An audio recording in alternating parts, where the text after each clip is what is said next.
ఆంధ్రప్రదేశ్ రాజకీయాల్లో ఆసక్తికర పరిణామాలు సాగుతున్నాయి. ముఖ్యమంత్రి చంద్రబాబు నాయుడు మొత్తం దృష్టంతా తిరుమల మీద కేంద్రీకరించారు. కానీ కూటమిలోనే ఆయన మిత్రపక్షాలు అందుకు భిన్నమైన దారిలో సాగుతున్నాయి. ముఖ్యంగా బీజేపీ నాయకత్వం చంద్రబాబుని అబాసు పాలు చేయడమే లక్ష్యంగా కేంద్రంలోని బీజేపీ అధిష్టానం పావులు కదుపుతుందా అనే సందేహానికి ఆస్కారం ఇచ్చేలా బీజేపీ తీరు కనిపిస్తుంది. తాజాగా తెలుగుదేశం పార్టీ శ్రేణులు అంబటి రాంబాబు, జోగి రమేష్ వంటి వైఎస్ఆర్సీపీకి చెందిన మాజీ మంత్రుల ఇళ్లపై దాడి చేయడాన్ని బీజేపీ నాయకత్వం తీవ్రంగా తప్పుపట్టింది. విష్ణుకుమార్ రాజు, సుజనా చౌదరి లాంటి వాళ్ళు ఇలాంటివి ప్రజాస్వామ్య విరుద్ధం అంటూ స్టేట్మెంట్లు ఇచ్చారు. అంటే ఆంధ్రప్రదేశ్లో కూటమి నాయకత్వం సాగిస్తున్నది అరాచకం అని బీజేపీ భిన్న స్వరాన్ని ఆలపిస్తుంది. అదొక్కటే కాదు, తాజాగా తిరుమల లడ్డూ విషయంలో చంద్రబాబు బ్రీఫింగ్ తప్పు అంటూ బీజేపీ మాట్లాడుతోంది. ఏకంగా బీజేపీ అధికార ప్రతినిధి ఏబిఎన్ ఛానల్ వేదికగా ఎలాంటి కామెంట్ చేశారో ఒక్కసారి వినండి. వెంకటకృష్ణ గారు చెప్పిన దాని ప్రకారం, డొక్క గారు చెప్పిన దాని ప్రకారం చంద్రబాబు నాయుడు గారికి ఇచ్చిన బ్రీఫింగ్ రాంగ్ కాబట్టి దీనికి పరిష్కారం ఏంటంటే ఒకటే పరిష్కారం. రాబోయే ఒక్క నిమిషం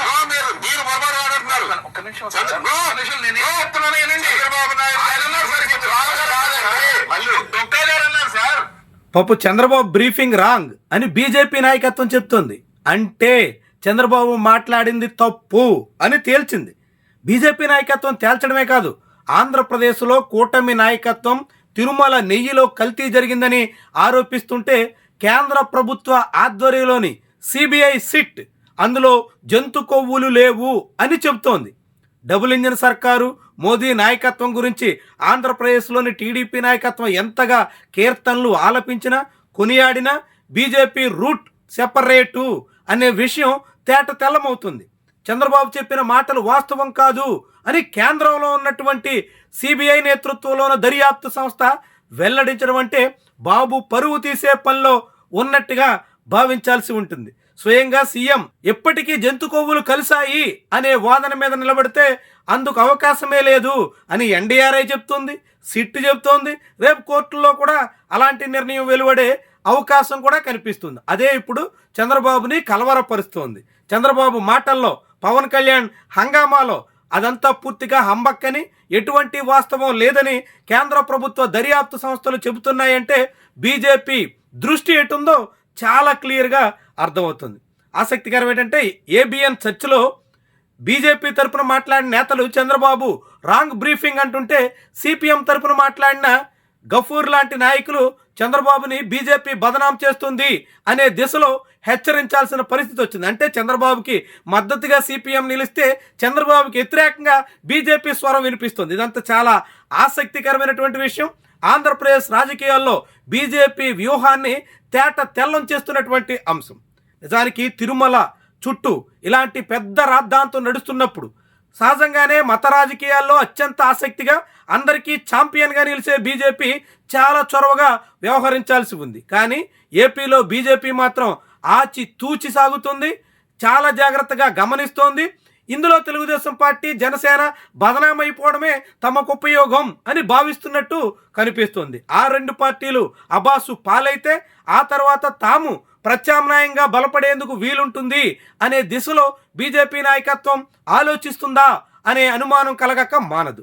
మొత్తంగా తిరుమల రాజకీయ వ్యవహారాల్లో చంద్రబాబు పూర్తిగా బదనామైపోతున్నటువంటి తరుణంలో బీజేపీ గేమ్ మాత్రం టీడీపీ నేతలకే మాత్రం అంతుబడుతున్న దాఖలాలు లేవు. అనేక రకాలుగా సవాళ్లుగా మారుతున్న పరిస్థితి అయితే కనిపిస్తుంది. ఇది రాజకీయంగా చంద్రబాబుని చాలా పెద్ద సమస్యల్లోకి నెట్టేసే ప్రమాదం ఉండొచ్చు అనే అభిప్రాయం కూడా బలపడుతోంది. ఈ సమస్య ఇంత పెద్ద స్థాయిలో సాగుతున్న సందర్భంలో చంద్రబాబు కూడా వ్యూహాత్మకంగా వ్యవహరించాల్సి, జాగ్రత్త పడాల్సినటువంటి దశలో ఒంటెద్దు పోకడతో సాగుతున్నారు. తాను పట్టిన కుందేటికి మూడే కాళ్ళు అనే చందాన చంద్రబాబు వాదిస్తున్నారు. అందుకు తగ్గట్టుగా చంద్రబాబు వ్యవహారం నడుస్తోంది.